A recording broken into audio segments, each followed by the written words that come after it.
Hello guys, welcome back to online classes. This side Mohit and जैसा आप सभी जानते हैं कि मैं currently head constable ministerial Delhi police में सर्विंग हूं।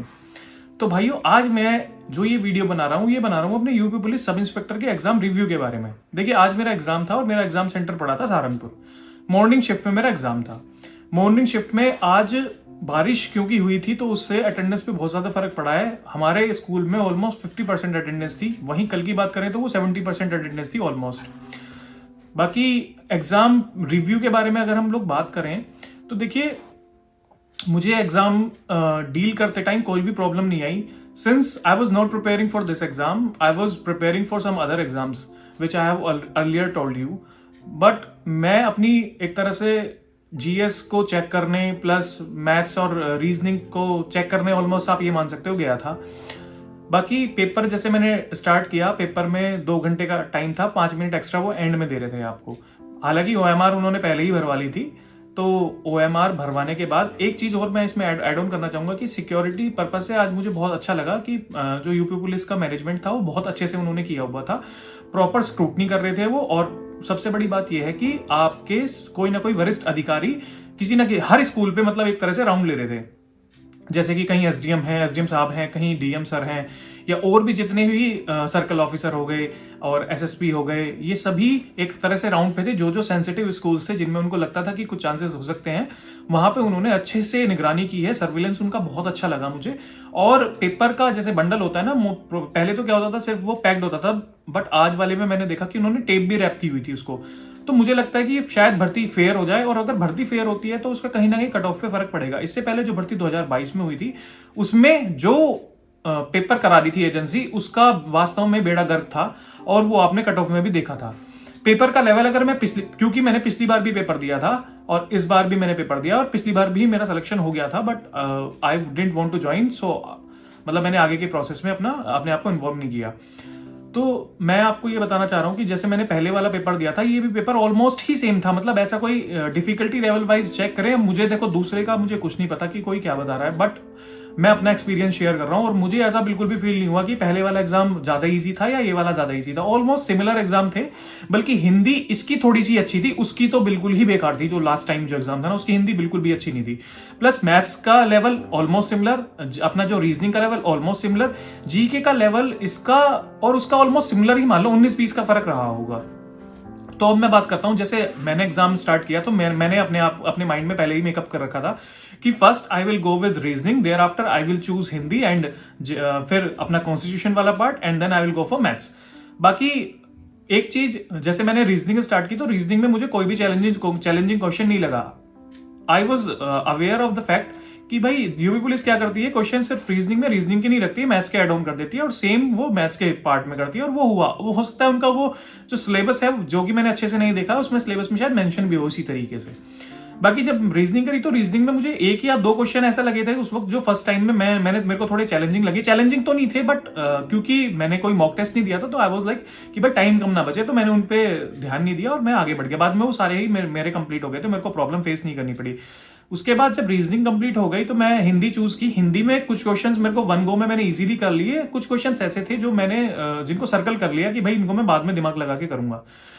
उसके बाद हिंदी में अगर आप बात करें तो सिंपल ही क्वेश्चन थे, बहुत ज्यादा टफ क्वेश्चन बिल्कुल भी नहीं थे। पैसेज इतना सिंपल था। मैं इसमें थोड़ा सा ये मतलब इस वीडियो के माध्यम से ये चीज कन्वे भी करना चाहूंगा कि जैसे पेपर का लेवल जो 1 डे एग्जाम पेपर होता है, like sub inspector will be chosen by only this paper, आपका कोई मीन्स नहीं है, तो एटलीस्ट थोड़ा स्टैंडर्ड पेपर का इतना होना चाहिए कि इसमें आप गधे और घोड़ों में डिफरेंस कर सकें। जैसे कि मैं हिंदी बिल्कुल भी पढ़ के नहीं गया था, और बहुत से बच्चे बेचारे ऐसे होंगे जो कंटिन्यूअसली हिंदी पढ़ रहे होंगे, जिन्होंने अपना टाइम ऑलमोस्ट मतलब जितना भी उन्होंने टाइम पूरे सब इंस्पेक्टर के लिए दिया, उसका 25% टाइम उन्होंने सिर्फ हिंदी को दिया होगा। और एक मैं जो बिल्कुल भी विदाउट प्रिपरेशन एक्सटीएम पर तरीके से गया था, उसको भी हिंदी इतनी चैलेंजिंग नहीं लगी। 3 या 4 क्वेश्चन का ही ऐसा रहा होगा जो समास या वो, और वो मेरे लकीली तुक्के से ठीक भी हो गए, क्योंकि वो जो उन्होंने समास कह रहा हूं, जो उन्होंने वो पूछे थे ना, छंद और अलंकार जितने भी पूछे थे, वो मोस्टली 11th या 12th क्लास की बुक से पूछे हुए थे। और 11th-12th में मैंने हिंदी बहुत अच्छे से पढ़ाई की थी, तो मेरे को ऑलमोस्ट वो भी याद थे जो उन्होंने छंद दिए हुए थे। तो इसलिए मेरे को थोड़ा सा ये फील हुआ कि यार ऐसा होना चाहिए कि जो बच्चा बेचारा प्रिपरेशन करके आ रहा है सिंसियरली, उसके लिए थोड़ा सा डिफरेंशिएशन होना चाहिए कि यार वो कुछ मतलब एज लेके जाए इन सब्जेक्ट्स में। तो हिंदी में मैंने ये चीज फील की। पैसेज यार इतना इतना सिंपल, इतना सिंपल, इतना सिंपल, मतलब आप एक बार पैसेज पढ़ोगे भी नहीं ना, मतलब बीच बीच में से ऐसे ही देख लोगे तो भी आप आंसर कर पा रहे थे इजीली।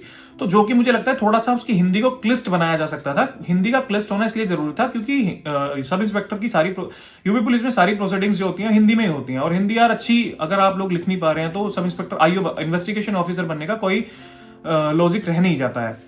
जो मैंने फील किया मैं वो बस आपको कन्वे कर रहा हूं। इस वीडियो के एंड में हम कट ऑफ का भी थोड़ा सा डिस्कशन करेंगे कि कट ऑफ क्या रह सकती है। अभी एक रफली आइडिया देखेंगे।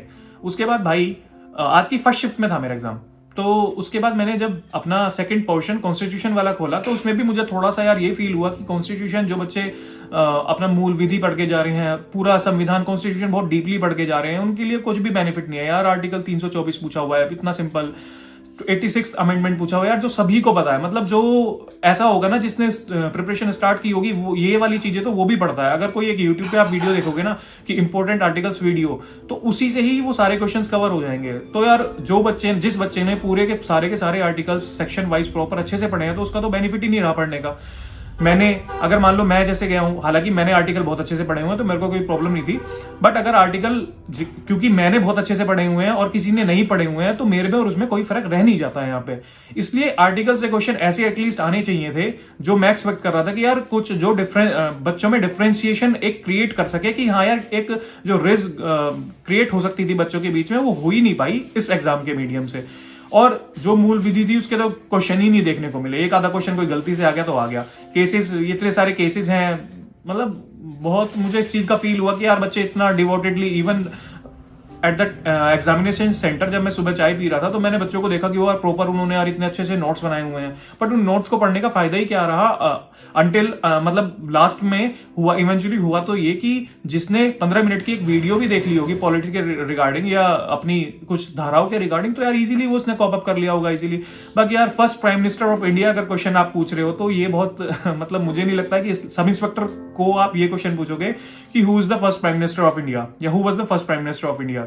मतलब कोई लॉजिक नहीं रह जाता यार। ऐसा मुझे नहीं लगता एक छोटा बच्चा जो सेकंड या थर्ड क्लास का होगा ही इवन नोज कि भाई कौन हमारा वो था। तो ये क्वेश्चन तो यार ऐड करना इतने अच्छे लेवल में, मतलब देखो पेपर एक बैलेंस पेपर कैसे होता है, बैलेंस पेपर ऐसे होता है कि कुछ उसमें इजी पोर्शन होता है, कुछ मॉडरेट होता है, कुछ टफ पोर्शन होता है। बट यार इजी का मतलब ये नहीं है कि आप हमसे मल्टीप्लाई कराओगे कि 3 into 5 कितना होता है। ये इजी आप इसको काउंट नहीं कर सकते। इसको तो मतलब ये तो पेपर का लेवल भी नहीं है, क्योंकि यार एक सब इंस्पेक्टर जो ग्रेजुएट आपने इसकी जो क्वालिफिकेशन है वो ग्रेजुएशन है, और ग्रेजुएशन के बाद आप किसी से ये एक्सपेक्ट नहीं करोगे कि आप उससे मल्टीप्लाई दोगे। तो मल्टीप्लाई देने का मेरा ये बोलने का रीजन, ये एग्जांपल दे रहा हूं कि मैं कि क्वेश्चन जैसे कि प्राइम मिनिस्टर वाला क्वेश्चन पूछ लिया। बाकी एक दिल्ली सल्तनत का क्वेश्चन था कि फर्स्ट जो मतलब किसने रूल किया है विमेन ने, किस विमेन ने, तो रजिया सुल्तान ने रूल किया है। तो यार ऐसे ऐसे जो क्वेश्चंस थे ये मुझे थोड़ा सा ऐसा लगा कि यार ये तो सभी को पता है। जिसने अगर तीन महीने क्या करे, 1 महीने भी जीएस के सिर्फ इंपॉर्टेंट फैक्ट्स पढ़ लिए होंगे तो obviously he will mark all the answers. तो उसमें और एक बच्चे में, जैसे कि मैंने अच्छे से जीएस प्रिपेयर किया था तो मेरे में कोई भी फर्क नहीं रह गया। मतलब मुझे ये चीज बहुत आज खली इस बात की। 1-2 क्वेश्चन ठीक अच्छे लेवल के भी थे, बट उन्हें 1-2 क्वेश्चन से यार क्या ही फायदा अगर उन्हें कोई भी नहीं कर पा रहा। जो क्वेश्चन अच्छे लेवल के होने चाहिए थे वो क्वेश्चन अच्छे लेवल के नहीं थे। मैथ्स में अगर बात करें तो मैथ्स का लेवल भी भाई इतना सब इंस्पेक्टर के लेवल का बिल्कुल भी नहीं था यार। एक मैं मानता हूं कि होमगार्ड के लेवल का शायद ये मैथ्स रहा होगा। देखो पेपर अगर इजी आता है तो उसका जो नुकसान है ना हमेशा उन बच्चों को होता है जो बहुत सीरियस एस्पिरेंट्स होते हैं। उसका रीजन ये होता है कि आप रोड जैसे आपकी रेस हो रही है और रेस में गधे और घोड़े दोनों दौड़ रहे हैं, तो गधे और आपने घोड़ों को मतलब गधों की इफिशियंसी बढ़ाने के लिए आपने उनका ट्रैक छोटा कर दिया। एक तरह से आप इस तरीके से इस चीज को समझ सकते हो। तो मैथ्स में भी ऐसा कुछ भी चैलेंजिंग नहीं था यार। 1 गो में क्वेश्चन हो पा रहे थे, इतने easy question. a² - b² upon a - b दिया हुआ है तो a + b सीधा सीधा हो जाएगा। ये एक मैथ्स में मतलब इसका अलजेब्रा का क्वेश्चन था। 3x + 5 = 2x - 3। इस तरीके से यार इतनी सिंपल इक्वेशन आप एक्सपेक्ट करोगे क्या सब इंस्पेक्टर के पेपर में, जो आपका 1 सेकंड भी नहीं ले रही। तो यार मतलब बहुत बुरा लगा मुझे ये चीज देख के। देखो मैं ये नहीं कह रहा कि पेपर मतलब मेरे मार्क्स भाई इतने आ जाएंगे। मैं सिर्फ ये कह रहा हूं, मेरा पॉइंट सिर्फ इतना है कि पेपर का लेवल एटलीस्ट ऐसा होना चाहिए। ऐसा या तो पेपर है, देखो मैंने तो ये चीज नोटिस किया, तो पेपर ऐसा होगा कि अनएक्सपेक्टेडली इतना टफ कर देंगे कि बच्चे परेशान हो जाएंगे। जो प्रिपरेशन करके जाएंगे वो भी परेशान, और जो नहीं करके जा रहे उनका तो कोई फैक्ट नहीं, मतलब ही नहीं रहता, वो तो परेशान होने ही है। पर जो यह पेपर इतना ईजी हो जाता है कि जो प्रिपरेशन करके जा रहे हैं वो भी ऐसे ही, और जो नहीं करके जा रहे हैं वो भी ऐसे ही, तो क्या फायदा रह गया। बाकी जैसे मेरे को हिंदी के लिए स्पेशली फील हुआ, मैथ्स भी मैंने बहुत दिनों से नहीं पढ़ रहा, तो मैथ्स के लिए भी मुझे कोई चैलेंजिंग ही नहीं लगा कि यार मैथ्स में तो कुछ भी नहीं ऐसा स्पेशल था ही नहीं। तो मतलब ये चीज आई थिंक नहीं होनी चाहिए। इसको कमीशन को इस चीज को ध्यान में रखते हुए आगे के लिए कोई भी पेपर सेट करे तो ऐसा पेपर सेट करे कि हाँ यार जिसका एक स्टैंडर्ड हो, जिसमें ऐसा लगे कि यार क्वेश्चंस फंस रहे हैं। ऐसा नहीं है कि भाई वन गो में हम क्वेश्चंस इजीली कर पा रहे हैं, एटलीस्ट कुछ दिमाग तो लगाना पड़े। 160 क्वेश्चन मेरे 20 मिनट पहले ही पेपर मेरा कंप्लीट हो गया था, तो जो कि मैं सब इंस्पेक्टर के लिए प्रिपरेशन नहीं कर रहा। तो ये चीज थोड़ी सी खलती है कि यार जब हम प्रिपरेशन नहीं कर रहे उसके बाद भी हम इतने में कर पा रहे हैं, तो जो अच्छे से प्रिपरेशन कर रहा होगा और जो नई प्रिपरेशन कर रहा था उन दोनों में फर्क कुछ भी नहीं रह गया। अब मान लो किसी का जिसने अच्छे से प्रिपरेशन करी उसने 15 मिनट पहले अपना पेपर मतलब खत्म कर दिया, बट वो जो 15 मिनट एक्स्ट्रा उस बच्चे को मिल गई जिसने प्रिपरेशन अच्छे से नहीं करी, तो उस 15 में वो भी उसके इक्वल आ जाएगा। तो इसका मतलब लॉजिक मैं समझ नहीं पा रहा हूं। बाकी आप लोग भी बताइए कि आपका एग्जाम कैसा हुआ। देखो मैंने अभी तक पिछली शिफ्ट के एग्जाम भी नहीं देखे हैं, मैंने सिर्फ रिव्यू में सुना है कि बच्चे बोल रहे हैं कि पेपर वाज क्वाइट इजी, और सेम आज फर्स्ट मॉर्निंग शिफ्ट में भी लगा। इवनिंग शिफ्ट का मैंने एग्जाम अभी तक नहीं देखा है, उसका भी शायद इजी ही आएगा। और कहीं ना कहीं अगर आप पेपर में मतलब ऐसा करते हो इतना, अगर मान लो एक शिफ्ट टफ आ गई तो नॉर्मलाइजेशन में फिर उल्टा सीधा सिस्टम हो जाता है, क्योंकि 4 शिफ्ट है तो नॉर्मलाइजेशन शायद होगा ही होगा, होना भी चाहिए। और प्लस एक चीज मैं ये और एड ऑन करना चाहूंगा कि नेगेटिव मार्किंग शायद इंट्रोड्यूस हो जानी चाहिए।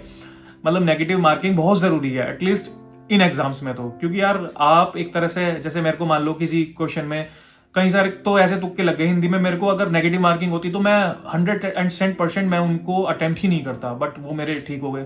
तो ये वो डेस्टिनी वाली बात हो जाती है कि आप हिट एंड रन वाली सिस्टम है कि भाई आपने कोशिश की कि 50-50% में वो आपने रिस्क लिया, रिस्क टेकिंग से आपका आंसर ठीक हो गए। तो आई वुड सजेस्ट कि यार पेपर का लेवल थोड़ा सा हमें एनहेंस करने की जरूरत है। और सिक्योरिटी जैसी हुई वो सिक्योरिटी बहुत अच्छी लगी, बस थोड़ा सा यही एक कमी खली कि यार एग्जाम थोड़ा सा ऐसा हो जाता कि जैसे हिंदी मान लो थोड़ी सी क्लिस्ट हो जाती और वर्ड्स कुछ ऐसे आते जिनको यार मतलब ऐसा लगता कि हाँ यार इनको पढ़ने के लिए डिटेल्ड आपको एक हिंदी की नॉलेज होनी चाहिए।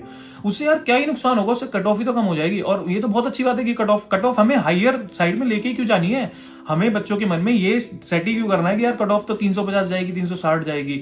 हमें पेपर का लेवल ही ऐसा बनाना है कि यार कट ऑफ 70% ऊपर ही ना चली जाए। यार आईआईटी की कहाँ जाती है कट ऑफ, आईआईटी रहा नीट की कट ऑफ तो अब जाने लगी, बट आईआईटी की कट ऑफ कहाँ जाती है। तो पेपर का शायद लेवल से मैं डिसअपॉइंटमेंट हूँ, मुझे थोड़ी फील हुई।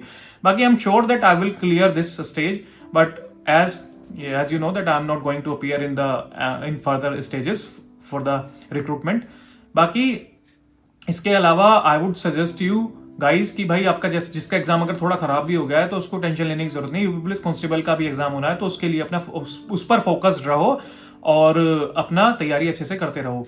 इवन आज पता है जब मैं एंट्री की तो एक इंसिडेंट हुआ व्हेन आई वाज एंटरिंग, तो जो पुलिस वाले जो चेक कर रहे थे तो उसमें 3-4 लोग चेक कर रहे थे, तो there was a guy, I mean he was also a police personal, तो he asked one of those guys standing there, जो मेरी स्कैनिंग कर रहा था उससे अलग एक लड़का था, उससे ही आस्क्ड कि भाई आपकी मशीन में से कोई ऐसा है कि जो आपको लगा दरोगा निकला हो।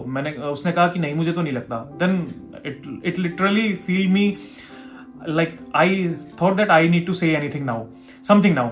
तो मैंने क्या कहा, मैंने कहा सर आपके पास कोई ऐसा इस मशीन में कोई ऐसा स्कैनर भी है क्या जो नॉलेज भी चेक कर रहा है? तो कह रहा नहीं वो पता लग जाता है। मैंने कहा सर ऐसा तो जरूरी नहीं है कि पता लग जाए। बाकी तो मैंने उनको वहीं पे जवाब दिया, और कई बार जवाब देना बहुत जरूरी भी हो जाता है। बाकी भाई इसके अलावा कट ऑफ की अगर हम बात करें तो कट ऑफ मेरे अकॉर्डिंग तो कट ऑफ हो सकती है जो अभी फिजिकल के लिए ऑलमोस्ट जो कॉल जाएगी, अगर नॉर्मलाइजेशन कुछ उल्टा सीधा ना करे तो 122-23 क्वेश्चन के आसपास, 120 से 123 क्वेश्चन के आसपास फाइनल आपकी कॉल आ जाएगी। जिसके इतने क्वेश्चन बन रहे होंगे उसकी कॉल मेरे हिसाब से आ जानी चाहिए जनरल कैटेगरी में। और ओबीसी तो यार देखो, ओबीसी का तो अनएक्सपेक्टेड, यूपी में तो स्पेशली अनएक्सपेक्टेडली हाई जाती है ओबीसी की कट ऑफ, क्योंकि कंपटीशन बहुत ज्यादा है। बाकी इसके अलावा भाई आप लोग भी बताइए कि आपका एग्जाम कैसा हुआ, अपना रिव्यू शेयर कीजिए, और फर्दर अपडेट्स के लिए चैनल से जुड़ जाइए। साथ में प्रिपरेशन करेंगे और सिलेक्शन लेंगे, क्योंकि सिलेक्शन लेना आप कहीं ना कहीं आपकी पढ़ाई से ज्यादा आपके ब्रेन को आपको पहले ट्रेन करना पड़ेगा that I have to be selected. क्योंकि यार रूथलेस डिटर्मिनेशन बहुत जरूरी है आपके उस सिलेक्शन फेज में। क्योंकि यार जब तक आपके पास नौकरी नहीं होगी तो मैं समझता हूं कि लोग आपको कुछ बोल सकते हैं, क्रिटिसाइज कर सकते हैं, but when you have that job you will be everyone will say कि भाई हाँ बंदे में दम था। तो इसलिए keep working hard and channel से जुड़ जाइए फर्दर अपडेट्स के लिए। दिल्ली पुलिस वाले भी और यूपी पुलिस के भी जितने भी लोग प्रिपरेशन कर रहे हैं सभी लोग चैनल से जुड़ जाइए। आगे के लिए आपको अच्छी अच्छी इन्फॉर्मेशन प्रोवाइड करता रहूंगा। यूपी पुलिस में भी मेरा सिलेक्शन हुआ था बैक इन 2017 जब वो मार्क्स वाली भर्ती हुई थी कांस्टेबल में, और सब इंस्पेक्टर में मैंने अपना प्रोसेस छोड़ दिया था। देन मेरा उसमें भी सिलेक्शन हो जाता। मेरे ऑलमोस्ट 135 क्वेश्चन लास्ट टाइम बिल्कुल ठीक थे, और नॉर्मलाइजेशन के बाद मुझे नहीं पता बट मतलब मेरा सिलेक्शन हो जाता दिस आई नो।